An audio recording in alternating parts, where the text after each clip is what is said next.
Hi, welcome back out to the channel. My name's Kim. On this channel, I talk about all things related to your health from a holistic perspective because that's what I do in my private practice. And today I'm going to talk a bit about the theory in East Asian medicine of yin and yang. There's going to be two aspects of East Asian medicine that I'm going to talk about as it relates to yin and yang. And the first one's going to be the Taiji symbol.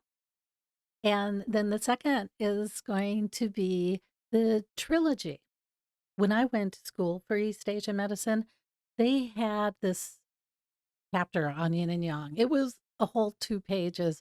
But in that chapter, they said that you could spend your whole life studying yin and yang. And then there was like 2 pages. From a practitioner's perspective, that information was completely not helpful. I really couldn't use that in the medicine. And yet it was supposed to be fundamental to the medicine, right? Because it's fundamental to the I Ching, and the I Ching is fundamental to the medicine. Let's talk about the Tai Chi symbol first. And there's two aspects of the Tai Chi symbol that I'm going to talk about. And one is going to be movement, and the other is going to be infinity. So, first, movement. If we look at the Tai Chi symbol, it's cut in half. There's a white half, which is yang, and there's a yin half, which is black. If we go back into the theory, the Tao is nothing. And from the Tao comes yin and yang, and these are polar opposites. So they're kind of like a magnet, which pushes and pulls against each other, creating movement. And that's what yin and yang does. It creates movement, which creates life. Now, I have an episode out here called The Power of Yin and Yang, the Creation of Life. And it goes over that concept of movement and how you need movement in order to have life, right? Fundamental to yin and yang is movement. Okay, there's another aspect of the Tai Chi symbol. You know, when you look at it, you see the white, you see the black, and within the white is a circle, which is black, and that is a yin circle. So within yang is yin. And then if you look at the yin side, the black side, within that is a white circle.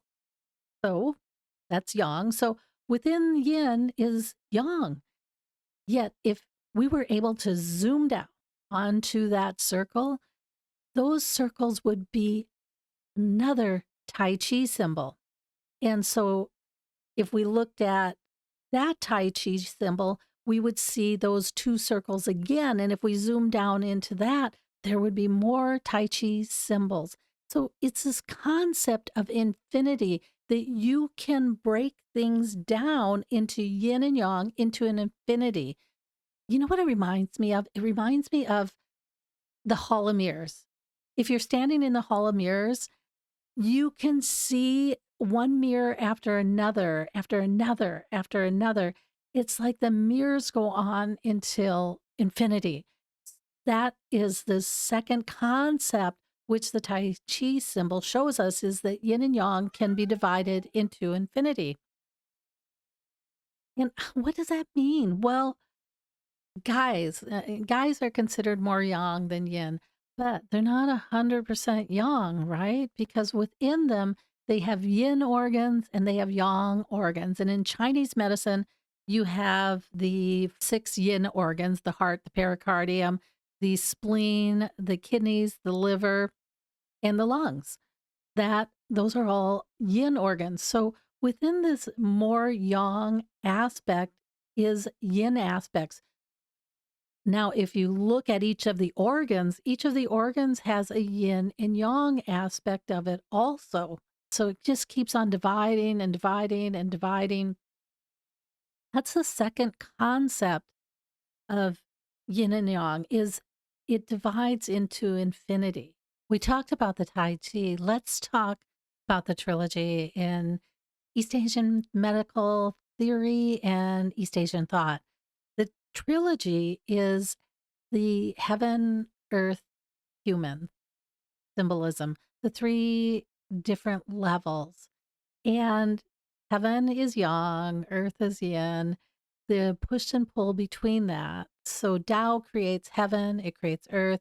The push and pull between that creates human and all life. It creates the 10,000 things.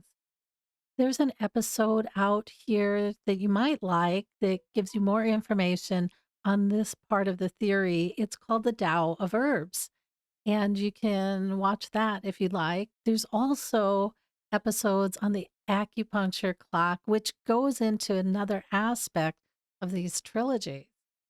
So, what I wanted to talk about though was heaven, earth, and humanity as it relates to yin and yang. So, we are humanity, we are the middle section, and East Asian medicine addresses that aspect of it. But when we look at the earth aspect, the yin aspect, you know what covers that? Feng Shui covers that aspect. So the esoteric thought associated with Feng Shui covers the aspect of earth. And then in this trilogy, we have another aspect, right? Which is heaven and the energetics of heaven and how those energetics impact our lives. And that is covered by 9 star key astrology. Wow. So, three different aspects that have all this thought wrapped around them. And when people feng shui their living arrangements or when they feng shui their offices, what they're trying to do is to marry their energetics with the energetics of the surrounding property or the surrounding land so that they are the most harmonious. When you're in harmony, what works is your life moves easier. When you're out of harmony, it's not so easy. And that's the same thing with 9 star key astrology is the human wants to understand the energetics of, oh, Georgie's back. Come here, Georgie. Wants to understand the energetics of heaven and how that's going to impact them. There's this aspect of yin and yang that's dependent on how you're looking at something, that's dependent on your perspective. So it's dependent on if you're looking at this as you're looking at it as a human, or if you're looking at it as land, or if you're looking at it as heaven. Fire can be considered more yang, right? But when you look at it from a feng shui perspective, fire is very yin. And it's yin because it's uplifting and it's expanding, whereas a rock is really contracting. And when you look at that from a perspective of land, rock can be very, very yang. The more condensed and hardened it gets, the more yang it gets. And how can you think that through? Well, if you think about the energy of yang coming from the sun, beating down on the earth and condensing it, that's how you look at it from a feng shui perspective. And when you think about the energetics of the earth, giving energy to plants and life and animals, that is uplifting. It moves up and it expands. And so that becomes more yin. And the reality is that feels a little bit backwards to where Eastern medicine is. And it is. So, oh well. And then you have to look at it from the perspective of the energetics of heaven and how those energetics relate to you from a yin and yang perspective. And it's going to do kind of the same thing. Your perspective will change what's considered yin and yang. Thanks for stopping by. And until next time, I will catch you on the other side.